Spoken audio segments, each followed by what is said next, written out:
Hola, buenas de nuevo. Vamos a grabar un vídeo sobre resolución de circuitos eléctricos de corriente continua, en concreto para circuitos serie, ¿vale?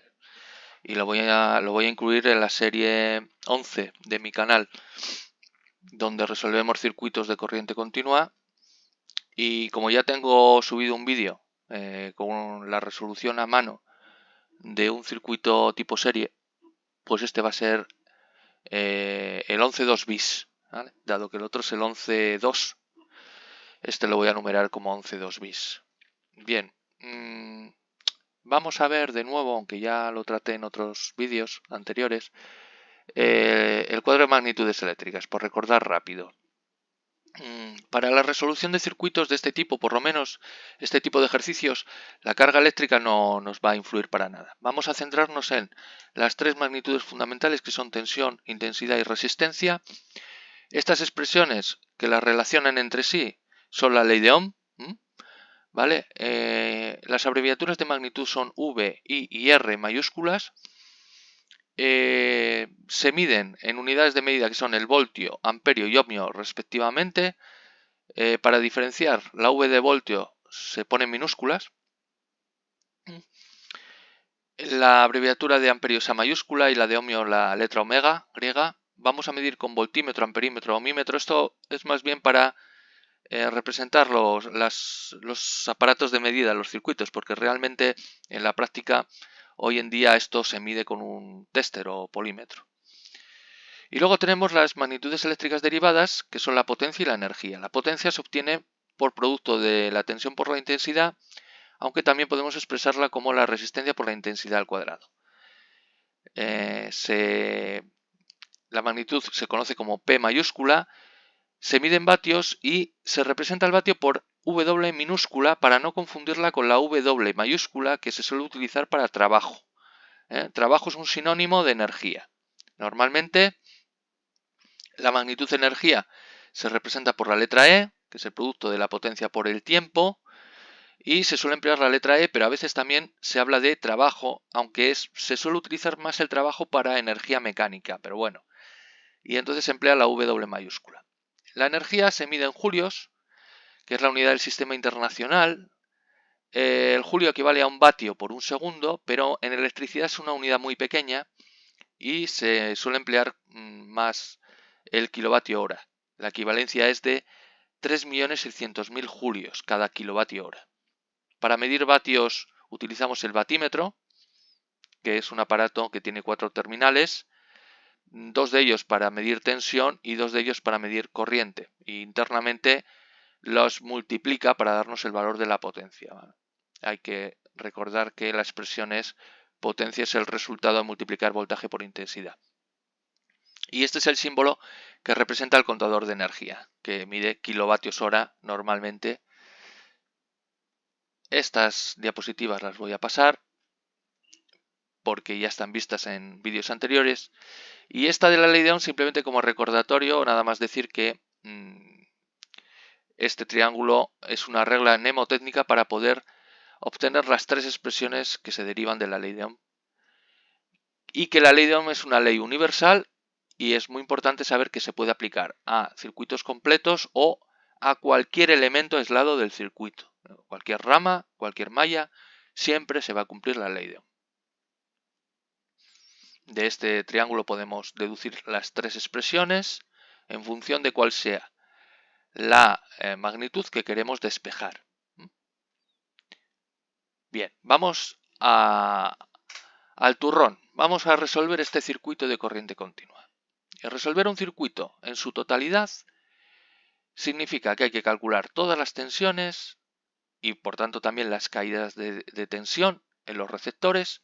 Hay que calcular todas las corrientes, tanto en mallas como en ramas. Estoy hablando en general, no en particular de este circuito. Y también hay que calcular las potencias, todas las potencias.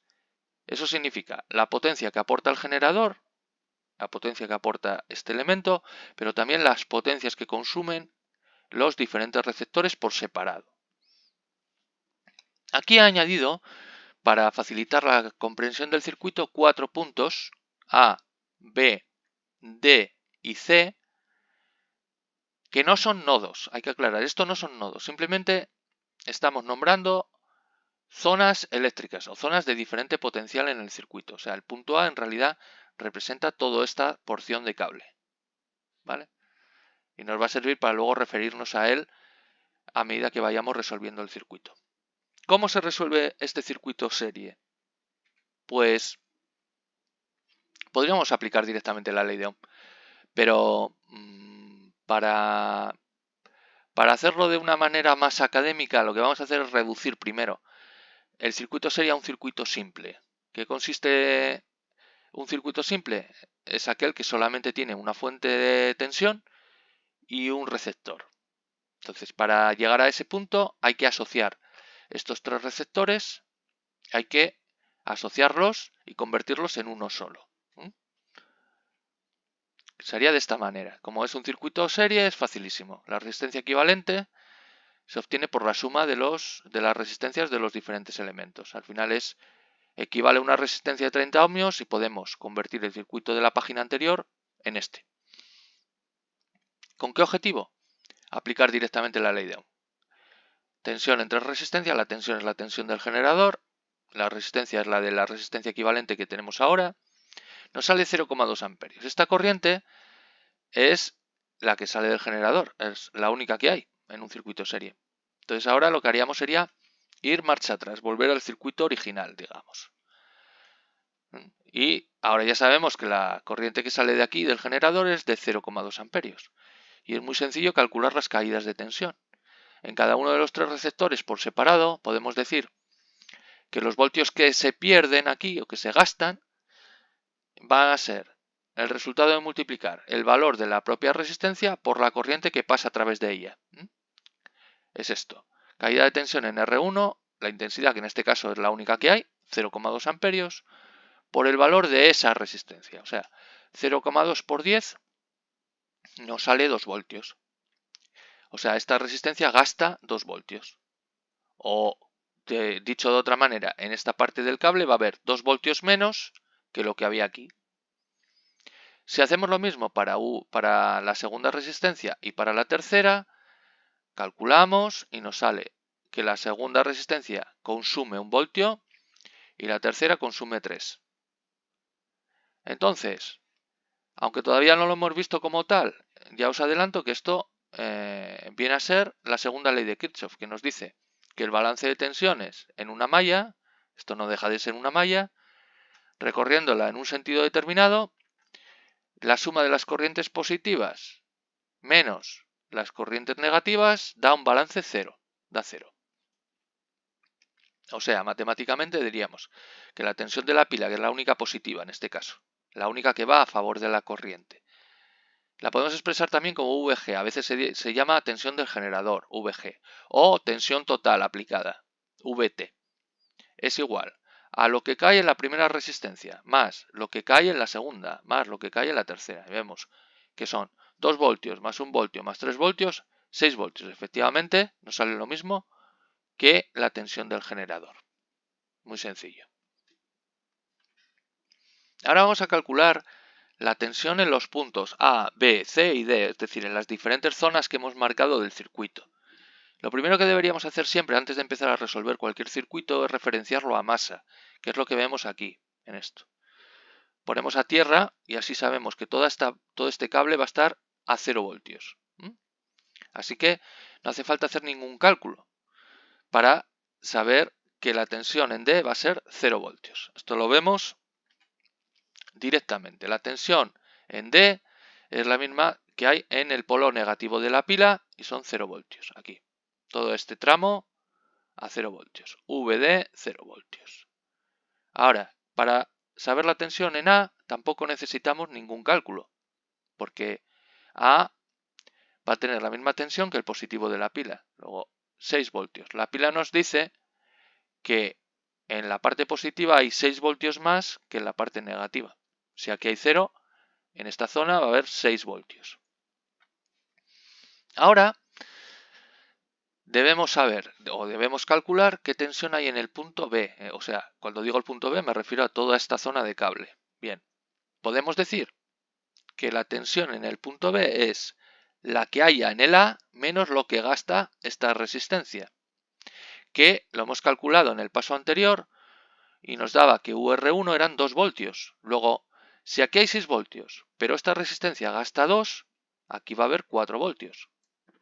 Matemáticamente lo vemos en esta expresión. VB igual a VA menos UR1, 6 voltios menos 2 voltios, 4 voltios. Razonando de manera similar, en C habrá la misma tensión que en B, menos lo que gaste R2. Pues hacemos la resta, 4 menos 1, 3 voltios. Así que aquí en VC habrá 3 voltios. Como sabemos que la última resistencia gasta 3 voltios, en D habrá lo que haya en C menos 3. O sea, 3 menos 3, 0. Lo cual concuerda con el resultado del cálculo de la página anterior. Y se cumple la segunda ley de Kirchhoff. Bien, ahora vamos a calcular las potencias. Muy rápido. Aquí hay 4 potencias que calcular. Una, la potencia del generador. Otra, la potencia de R1, la potencia de R2 y la potencia de R3, por separado.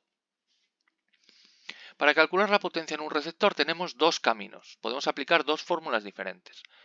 Una es esta, que dice que la potencia del receptor 1 es el propio receptor por la intensidad que lo atraviesa al cuadrado, es decir, 10 ohmios por 0,2 al cuadrado nos sale 0,4 vatios. Pero también lo podemos calcular como la tensión por la intensidad. Tensión, la que gasta la resistencia. Intensidad, la que atraviesa la resistencia, es decir, UR1 por I, que son 2 voltios por 0,2 amperios, 0,4 vatios. Lógicamente nos sale lo mismo calculándolo de una manera o de otra. Bueno, pues si esto lo hacemos para el receptor 2, para R2, nos dará la potencia en R2. Si hacemos lo mismo para R3, nos dará la potencia en R3. Vamos a verlo. Aquí. PR2 será R2 por I sub 2 al cuadrado. O sea, 5 ohmios por 0,2 al cuadrado, 0,2 vatios. Si hacemos lo mismo en R3, nos sale 0,6 vatios. Ahora vamos a comprobar que se tiene que cumplir, lógicamente, el principio de conservación de la energía. Es decir, la potencia que entra en el circuito tiene que ser igual a la potencia que sale del circuito.